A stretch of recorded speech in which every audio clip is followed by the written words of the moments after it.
Bismillahirrahmanirrahim. Assalamualaikum warahmatullahi wabarakatuh. Halo teman-teman, perkenalkan saya Muhammad Faisal Sahlan. Dan untuk di video ketiga ini saya akan coba untuk sedikit menjelaskan tentang analisa lingkungan eksternal dari buku model Thomas J. Whelan dan J. David Hanger dengan dosen pengampu Bapak Dr. Sujono, SE, MSI. Jadi untuk materi ketiga ini merupakan lanjutan dari materi pertama dan materi kedua dari buku yang sama. Jadi saya akan mencoba menyampaikan dengan membagi ke beberapa tahap penyampaian ke teman-teman. Untuk yang pertama itu pendahuluan atau konsep dasar dari materi ketiga ini. Analisis lingkungan eksternal atau yang biasa disebut environmental scanning oleh Whelan dan Hanger adalah proses memonitor, mengevaluasi dan menyebarkan informasi dari lingkungan eksternal kepada orang-orang kunci di perusahaan. Tujuan utamanya itu adalah mengidentifikasi peluang atau opportunities dan ancaman atau threats yang dapat mempengaruhi kemampuan perusahaan mencapai misinya. Peluang, yang dimaksud peluang di sini adalah situasi menguntungkan dalam lingkungan eksternal perusahaan. Yang dimaksud itu adalah lingkungan masyarakat atau lingkungan tugas yang jika dimanfaatkan dengan tepat itu dapat membantu perusahaan mencapai atau malah melebihi tujuannya atau melampaui tujuannya. Sedangkan ancaman itu adalah situasi yang tidak menguntungkan dalam lingkungan eksternal perusahaan, yang jika tidak diatasi itu dapat membahayakan kinerja perusahaan, profitabilitas atau bahkan kelangsungan hidup dari perusahaan tersebut.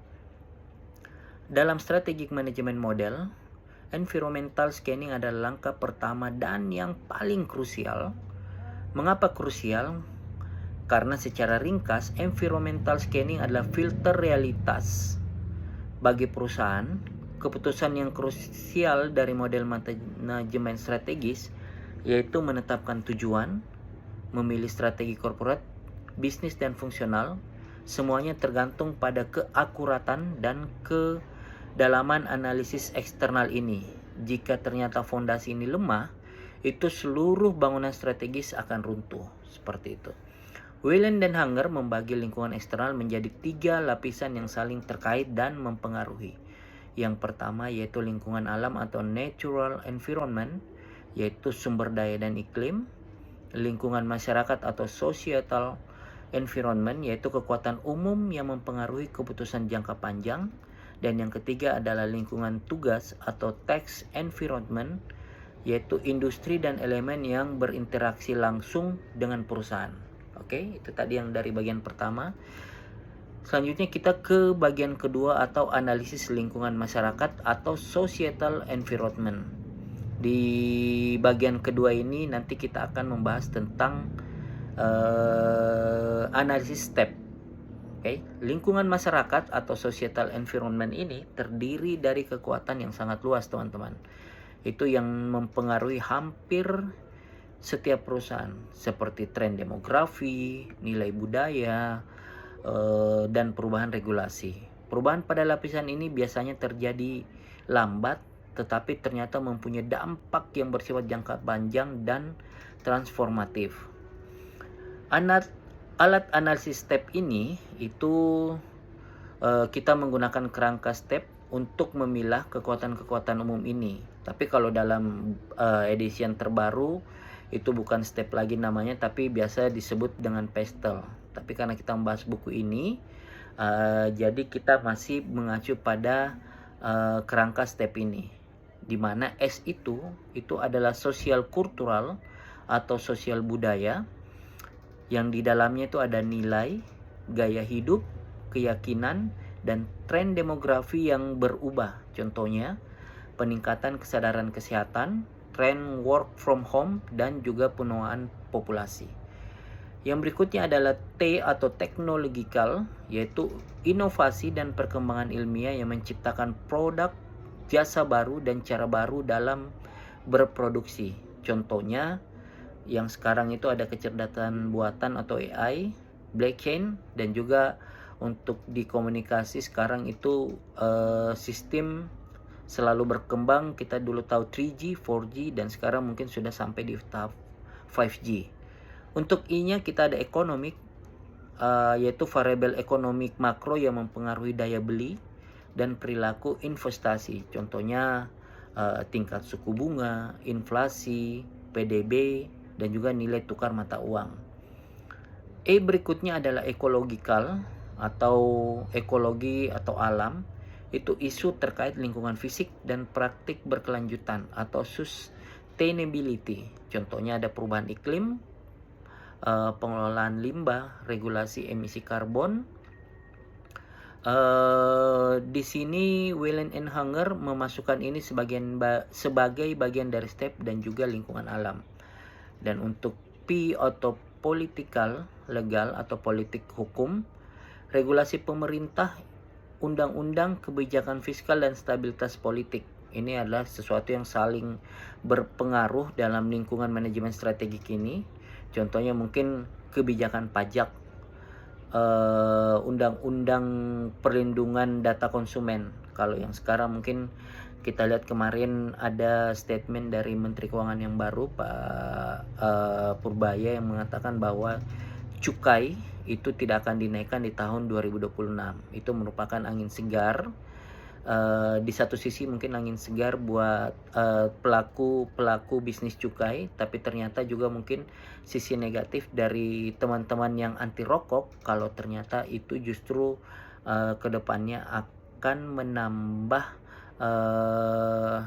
masyarakat yang terutama penyakit-penyakit mendasar dari mengapa negatifnya rokok tersebut, seperti itu. Jadi regulasi pemerintah juga sangat berpengaruh terhadap manajemen strategik ini. Oke, itu bagian kedua. Dan untuk bagian ketiga, yaitu analisis lingkungan tugas atau tax environment. Lingkungan tugas atau tax environment ini, teman-teman, adalah elemen yang berinteraksi langsung dan mempengaruhi profitabilitas industri perusahaan, seperti mungkin pesaing, pemasok, pelanggan, dan serikat pekerja. Model kekuatan industri versi Porter itu untuk menganalisis profitabilitas dan daya tarik industri. Whelan dan Hanger menggunakan model 5 kekuatan Porter tersebut, yaitu yang pertama adalah ancaman pendatang baru, threat of the new entrants, yaitu seberapa mudah atau sulit bagi perusahaan baru untuk masuk ke industri. Ini biasanya ditentukan juga oleh barrier to entry, contohnya skala ekonomi, diferensiasi produk, dan akses ke seluruh distribusi. Yang kedua adalah daya tawar pembeli atau bargaining power of buyers. Seberapa besar kendali pembeli untuk menuntut harga lebih rendah, kualitas lebih tinggi, atau layanan lebih baik. Kekuatan meningkat jika pembeli membeli dalam volume besar atau biaya switchingnya rendah. Yang ketiga adalah daya tawar pemasok atau bargaining power of suppliers. Seberapa besar kendali pemasok untuk menaikkan harga atau mengurangi kualitas barang jasa yang mereka berikan. Kekuatan biasa meningkat jika pemasok didominasi oleh sedikit perusahaan atau produknya unik. Seperti itu, teman-teman. Terus yang keempat adalah ancaman produk substitusi atau threat of substitusi produk, yaitu produk jasa di luar industri yang dapat memenuhi kebutuhan yang sama. Contoh, kereta api sebagai substitusi pesawat. Istilahnya di sini nanti bisa jadi kereta api biayanya lebih rendah, atau email sebagai substitusi surat fisik. Yang sekarang kita mungkin jika saling mengirimkan ini bisa lewat email tanpa perlu surat fisik, atau mungkin juga sekarang ternyata bisa mengirim berita atau surat langsung lewat WA, seperti itu. Yang kelima adalah intensitas persaingan industri atau rivalry among existing firms. Persaingan di antara pesaing yang sudah ada yang dipengaruhi oleh jumlah pesaing, pertumbuhan industri yang lambat, atau biaya yang tetap tinggi. Dan di antaranya 5 ini itu juga ada konsep pelengkap, yaitu kelompok strategi atau strategi group, di mana pesaing dalam industri ini sering dikelompokkan berdasarkan strategi yang mereka gunakan. Misalnya strategi biaya rendah versus strategi diferensiasi. Menganalisis kelompok ini membantu mempersempit fokus persaingan, teman-teman. Dan juga ada faktor kunci keberhasilan atau key success factor, variabel-variabel yang menentukan perbedaan antara perusahaan yang sukses dan yang gagal dalam industri tersebut. Harus menjadi fokus utama perusahaan dalam merumuskan strategi seperti itu. Dan yang untuk di bagian keempat ini itu sintesis, peramalan, dan yang dua ini yang sangat penting, teman-teman. Peramalan ini adalah di mana analisis lingkungan tidak hanya melihat masa kini, tapi juga bisa memprediksi masa depan.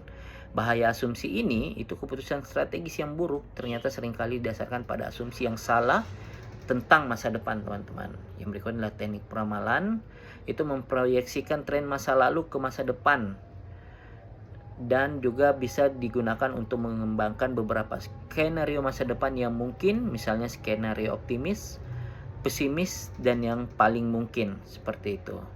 Dan untuk di sesi ketiga ini, teman-teman, kesimpulannya adalah analisis lingkungan eksternal adalah fondasi strategi.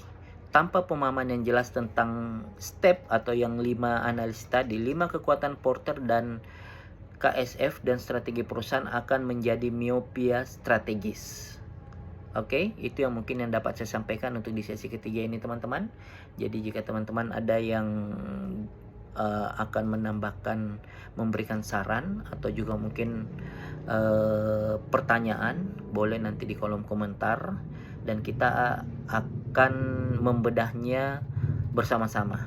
Oke, itu yang dapat saya sampaikan untuk di pembahasan ketiga ini. Lebih dan kurangnya mohon dimaafkan. Billahi taufiq wal hidayah. Wassalamualaikum warahmatullahi wabarakatuh.